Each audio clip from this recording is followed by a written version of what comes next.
The NCAA football playing rules committee might close the loophole that was used by Oregon with the 12 men on the field penalty at the end of the game, that it ran clock. So basically what they could do, I was speaking with folks involved in this decision on Tuesday, is they can create a rules interpretation. They can kind of blast it out. It would probably go public to the media as well because of how much attention this got since Saturday night.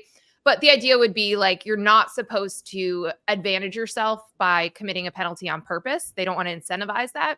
So they can use other areas where they've tweaked rules or interpretations to basically just say you would get the 5-yard penalty, but you would re-snap and you wouldn't have the time come off the clock, which would obviously have people stop doing this. What Dan Lanning and company did, and he like wink, wink, nudge, nudge, said that they did it on purpose afterwards when he was asked, was they, had a 12th man come out, ran a few seconds off the clock, and then Ohio State only got one play left. And we saw, Will Howard run it and run out of time. So it's possible that this loophole gets closed so that other coaches don't try to do this moving forward. But it was legal. Dan Lanning and Oregon did it. If it was on purpose, it was legal and it was ruled correctly. They just might tweak this to avoid incentivizing it.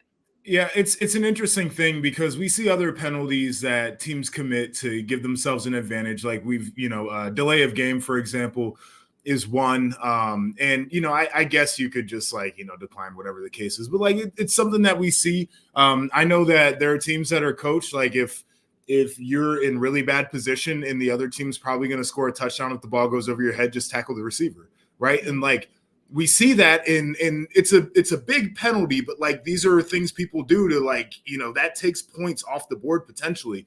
And so I get the thought process. I also understand this happens in other parts of the game. I'll put it like this though. Why not just leave it? Because I'm not exactly sure that this thing is what Dan Lanning did was so simple and so easy and so recognizable that everybody else gets to pull it off and it works for him. Because there are multiple things that could have happened. Let's say Ohio State drops back, try to throw a quick screen, nobody's open, dirts the ball, 2 seconds come off the clock.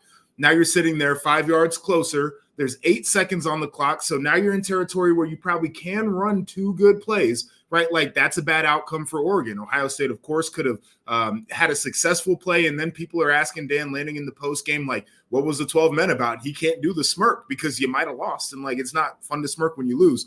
There are so many outcomes that could have probably gone against Oregon.